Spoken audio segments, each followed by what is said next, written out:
Picture this. You're so busy holding everyone else together that one day you look in the mirror and you literally don't recognize the exhausted, hollow-eyed person staring back. That was Emma at 31, completely burned out, running on zero, until one quiet Saturday morning forced her to drop every single thing she was carrying and finally pick herself back up. Emma was the ultimate good girl. Growing up, teachers loved her because she volunteered for everything. Friends loved her because she always had time. Family loved her because she never said no. Her little sister had anxiety attacks in high school. Emma skipped parties to sit with her. Dad lost his job.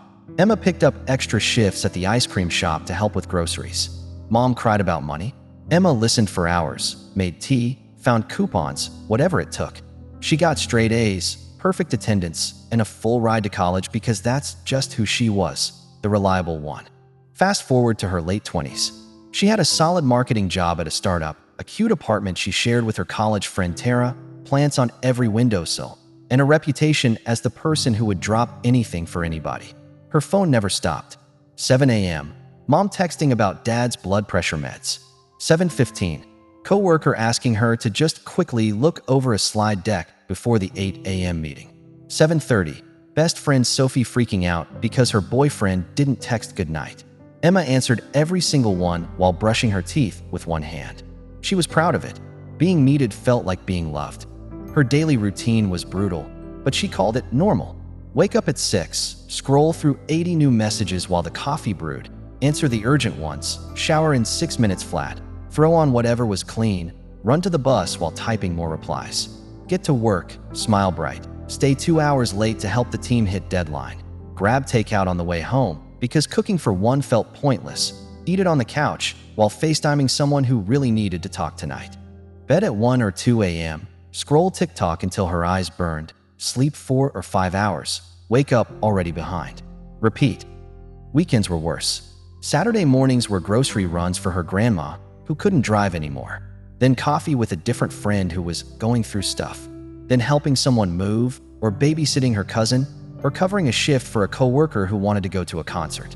Sunday was laundry, cleaning the apartment, meal prepping for the week, and catching up on all the messages she missed while doing everything else. By Sunday night, she was shaking from exhaustion, crying in the shower because another weekend disappeared and she hadn't rested once. She told herself it was fine. This is just adulting. Everyone's tired.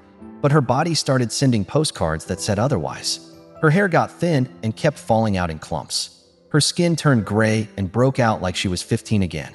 She gained 30 pounds in 10 months because the only thing that shut up the stress was ordering pizza and eating the whole thing alone. Her period stopped for 3 months straight. She got sick every time someone at work coughed. Headaches lived behind her eyes 24/7. And the crying, random, silent crying in the bathroom stall at work, in the car at red lights, in the cereal aisle because she couldn't decide which box to buy. She tried to fix it the way Instagram told her to. Bought a gratitude journal and wrote 3 things every night. Usually coffee, bed, wine. Tried yoga on YouTube, but spent the whole 20 minutes thinking about emails. Downloaded a meditation app and fell asleep with headphones in. Then felt worse for failing at relaxing. Bought bath bombs that just sat on the shelf because who has time for a bath? She kept saying, I'll rest when things slow down. But things never slowed down because she was the one speeding them up for everyone else. The breaking point came on a random Friday in October. She woke up at 5 a.m. from a nightmare that everyone was yelling at her at once. Heart racing, palms sweaty, the full panic package. She tried to breathe, but couldn't. Texted work that she had food poisoning and spent the whole day in bed scrolling, crying, and throwing up from pure stress. Saturday, she forced herself to get up and do all the usual stuff. Groceries for grandma, coffee with Sophie, cover a shift for a coworker. By 9 p.m., she was shaking while making Tara's favorite pasta because Tara had a bad day at her own job. That night, she sat on the kitchen floor eating cold pasta straight from the pot and just shut down. Couldn't move, couldn't think. Tara found her there at 11 p.m. and lost it. Emma, you look dead. I'm scared. You haven't smiled for real in months. Emma tried to laugh it off, but started sobbing so hard she couldn't breathe. Between gasps, she said the sentence that changed everything. I don't know who I am when nobody needs me. Tara didn't try to fix it. She just helped Emma to bed, took her phone, and said, tomorrow we do nothing. For you. not for anyone else. Emma cried herself to sleep, terrified that the world would end if she stopped helping for one day. The next morning, Tara hid Emma's phone in a drawer and made her stay in pajamas. They ate cereal on the couch watching old Disney movies. When the guilt hit, texts were piling up. Grandma needed stuff. Someone was probably mad. Tara just said, "Let it burn for one day. See what happens." So Emma did. She sat there shaking at first, waiting for the sky to fall. It didn't. Nobody died. The apartment didn't explode. Her job didn't fire her. By 4 p.m., she was laughing at Tangled and realized it was the first time she'd laughed in weeks. That night, she found her old camera under a pile of unpaid bills and random chargers. The battery was dead, but just holding it made her tear up. She used to spend whole Saturdays walking the city, taking photos of weird doors and strangers' dogs and sunsets through chain-link fences. When was the last time she did that? She couldn't remember. Monday, she called in sick again, second time in 10 years, and did the scariest thing she'd ever done. She wrote 2 identical messages and sent them to her family group chat and her main friend group. "Hey everyone, I love you all so much, but I'm completely burned out and need to take a step back to take care of myself. I'm going to be offline and less available for a bit. I'm okay, just need quiet. I'll reach out when I'm ready. Please don't worry." Then she turned her phone on airplane mode and threw it in a drawer. The silence was terrifying and perfect. She slept 12 hours, woke up at noon, made pancakes with way too much syrup, and ate them in bed while watching the rain. Took a 2-hour shower just because the water felt nice. Put on her favorite hoodie from college that still smelled like home. Charged her camera. Walked to the park with zero plan and took 400 photos of wet leaves and puddles and kids jumping in them. Came home and baked banana bread that smelled like childhood. Burned the edges but ate 3 slices anyway. She kept the phone off for 5 full days. When she finally turned it back on, there were 312 messages, 47 missed calls, and a lot of worried/crying emojis. But also 0 emergencies that actually needed her. Grandma's neighbor had done the groceries. Her sister handled mom's doctor paperwork. Work redistributed her tasks and sent a "take all the time you need" email. Friends sent memes and "we love you" instead of demands. She answered slowly, one person at a time, with the same gentle truth.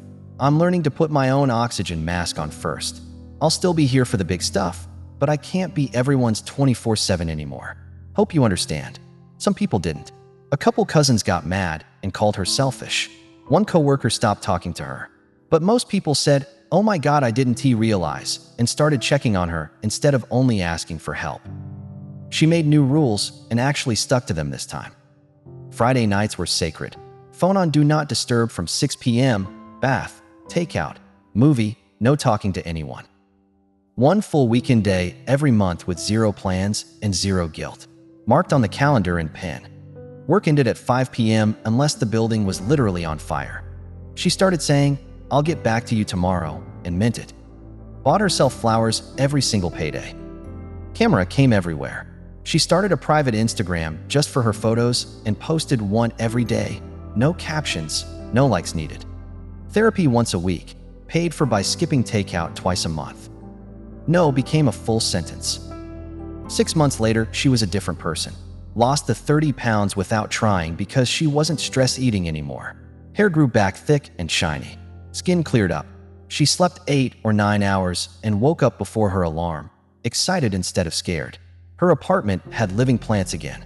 She had a whole wall of printed photos, sunrise over the river, her cat asleep on the camera bag, Tara mid-laugh with flour on her nose.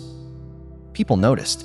Her mom started calling just to ask how Emma's day was instead of only unloading problems. Sophie apologized for treating her like free therapy and started paying for actual therapy. Work gave her a surprise promotion because her ideas were suddenly sharp and creative again. She even started dating a guy from her photography class who liked her pictures before he liked her, which felt backwards and perfect. She still helps people. That's never going away. It's who she is. But now she checks her own battery first. If it's red, she plugs in before she tries to charge anyone else. And the wild part? People respect her more now. They ask instead of assume. They say thank you like they mean it. The real ones stuck around, and the ones who only wanted a human vending machine quietly faded out. If you're the person everyone runs to and you're running on empty, hear this. You are allowed to disappear for a day, a week, however long you need. You are allowed to turn the phone off and let the world figure itself out for once. You are allowed to be more than everyone else's lifeboat. Start small tonight.